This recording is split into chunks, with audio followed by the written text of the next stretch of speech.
Baloch rebels పాకిస్తాన్ని ఊచకోత కోశారని చెప్పడంలో అతిశయోక్తి ఏం లేదు.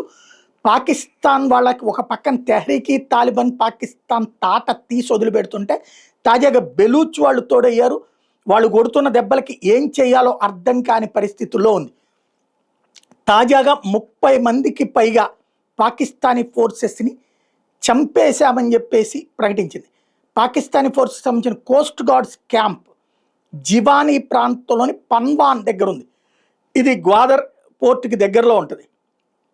30 మంది అక్కడ ఎనిమీ పర్సనల్, అంటే పాకిస్తాన్ అనేది మా శత్రు దేశం, బెలూచ్ అనేది మా దేశం, మా దేశంలోకి చొచ్చుకొచ్చినటువంటి ఎనిమీ అంటే పాకిస్తానీ సైన్యాన్ని ఊచకోత కోసాము.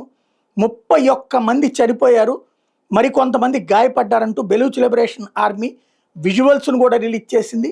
డ్రోన్ ద్వారా అటాక్, ఆ అటాక్ సందర్భంలో కొంతమంది ఎగిరి కింద పడి చనిపోవడం, మిగతా వాళ్ళకి సంబంధించి పారిపోతుండటం, గాయపడి కింద పడి ఉన్నటువంటి వాళ్ళ విజువల్స్ని ప్రొజెక్ట్ చేసుకొచ్చింది.